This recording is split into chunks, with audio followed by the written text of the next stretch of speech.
Muitas vezes a nossa cultura não vê a autocompaixão com bons olhos. Muito pelo contrário, tem várias desconfianças a respeito dela, achando que ela pode atrapalhar a nossa vida. E você? Quais as apreensões que você tem quando pensa em autocompaixão? Quais são seus medos, preocupações, quais desvantagens que você pensa que pode aparecer para sua vida se você começar a exercer essa habilidade? Se você pensou em alguma coisa, isso é bom, porque essas apreensões que você tem, esses medos, são barreiras à tua habilidade de começar a desenvolver a autocompaixão.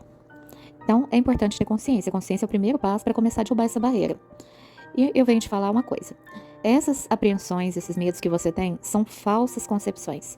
Muitas pesquisas têm mostrado que as nossas falsas percepções são infundadas. E eu vou apresentar para vocês alguns dos medos que as pessoas vêm falando repetidamente que têm em relação a começar a praticar a autocompaixão.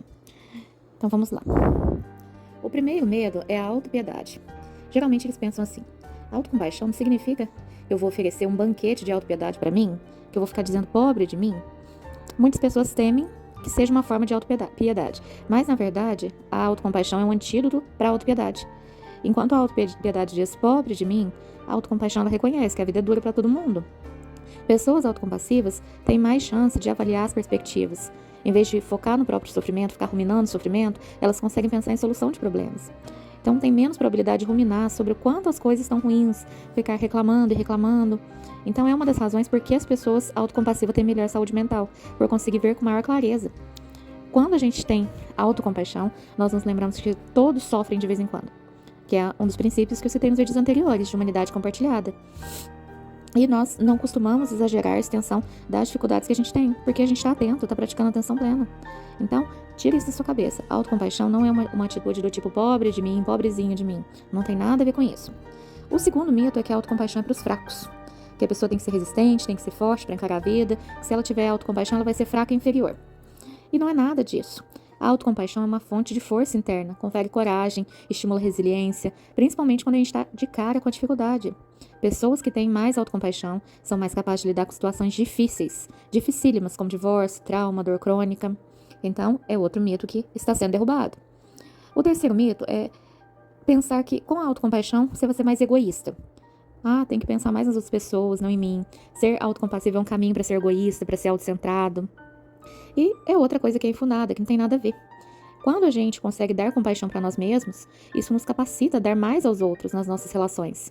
E também pesquisas mostram que pessoas mais autocompassivas são mais amorosas, mais apoiadoras nos relacionamentos românticos, têm mais disponibilidade para chegar num consenso nos conflitos de relacionamento, pessoas mais flexíveis, menos intransigentes, mais misericordiosas em relação aos outros. Então, quanto mais autocompassivo você é, mais você consegue oferecer em relação a outras pessoas, menos egoísta você se torna. O quarto mito é que a autocompaixão vai me deixar preguiçoso. Provavelmente eu vou começar a faltar nas minhas obrigações, toda vez que eu estiver desanimado, que eu quiser ficar em casa. Muitas pessoas temem que ser autocompassivo significa ser autoindulgente. Na verdade, é exatamente o contrário. A autocompaixão vai direcionar você para a saúde e para o bem-estar a longo prazo, não para o prazer imediato. Assim como a mãe, que é autocompassiva, não vai deixar seu filho se empanturrar de doce todo dia, vai fazer com que ele coma os vegetais que ele precisa comer para se desenvolver. Então, pessoas que têm autocompaixão, elas têm maior capacidade de se engajar em comportamentos mais saudáveis, porque elas se amam. Elas têm compaixão pelo ser delas. Então, elas fazem mais exercícios, elas pensam mais antes de se alimentar e comem melhor, bebem menos, vão ao médico mais regularmente. Então, não vai te deixar preguiçoso, pelo contrário. O quinto mito é: vou perder a noção. Eu preciso ser duro comigo quando eu cometo algum erro, para me assegurar de que eu não vou fazer uma besteira. Então é outro temor de que a autocompaixão seja, na realidade, uma forma de se justificar pelo mau comportamento. Na verdade, a autocompaixão ela vai trazer uma segurança para você assumir os seus erros, em vez de se preocupar em culpar os outros. Quando você sabe que você faz parte da humanidade que você erra, é muito mais fácil você assumir esses erros. Quando a gente não aceita de forma nenhuma a possibilidade de errar, ao mínimo erro a gente tenta jogar a culpa em alguém. Então ela faz você assumir mais responsabilidades por seus atos, se desculpar se ofender alguém. Então esse é outro mito.